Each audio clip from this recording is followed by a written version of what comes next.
Hello everyone, আজকে আমি বানাবো বাসন্তী পোলাও। তার জন্য লাগবে আমার এখানে বাসমতি চাল।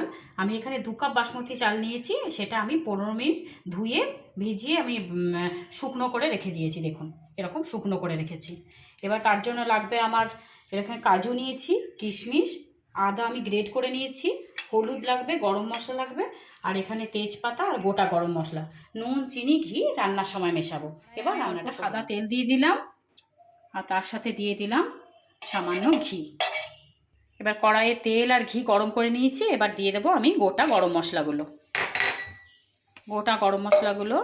একটু নাড়াচাড়া করে আমি এর মধ্যে দিয়ে দেবো আমার তেজপাতা। এবার এটা একটু নাড়াচাড়া করে নেব। নাড়াচাড়া করে নিয়ে এবার আমি এর মধ্যে কাজুগুলো দিয়ে দেবো। কাজুগুলো দিয়ে এবার একটু ভাজা ভাজা করে নেব। কাজুগুলো ভাজা ভাজা হয়ে এলে দেখুন যে আদাটা আমি গ্রেট করে রেখেছিলাম সেই আদা কুচিটা দিয়ে দেবো। আদা কুচি দেওয়ার পর দেখুন যে চালটা আমি ভিজিয়ে শুকনো করে রেখেছিলাম সেই চালটা আমি পুরো দিয়ে দেবো। চালগুলো নাড়াচাড়া করে আমি এর মধ্যে দিয়ে দেবো সামান্য পরিমাণ লবণ, পরিমাণ অনুপাতে দেবেন হলুদ। এবার নুন আর হলুদটা দিয়ে আমি একটু ভাজা ভাজা করে নেবো এটাকে। দেখুন এগুলো ভাজা ভাজা করে নিই। এবার আমি যেই কিশমিশগুলো ছিল সেই কিশমিশগুলো দিয়ে দিলাম। আমি যেহেতু 2 কাপ চাল নিয়েছিলাম সেহেতু আমি ওই আপনার হাফ কাপ মতো কাজু আর কিশমিশ মিশিয়ে দিয়েছি এর মধ্যে। কারণ আপনার যতটা পরিমাণ থাকবে সেই পরিমাণ অনুপাতে কাজু, কিশমিশ, নুন এগুলো মেশাবেন। নাড়াচাড়া করে নেওয়ার পর এখানে আমি এই 2 কাপ মতো জল আমি মেপে গরম করে নিয়েছি। সেই জলটা আমি এখানে সেদ্ধ হওয়ার জন্য এটা দিয়ে দিলাম।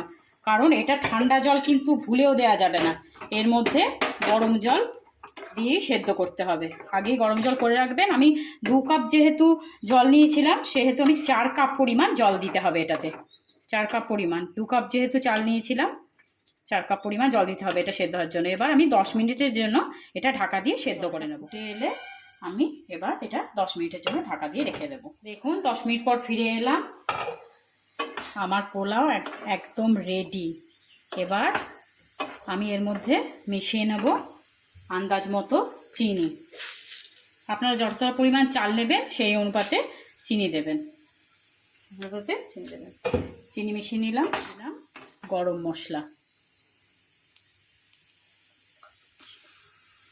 এটা নাড়াচাড়া করে নিলাম। এবার এটা গ্যাসের ফ্লেমটা আমি অফ করে দেব।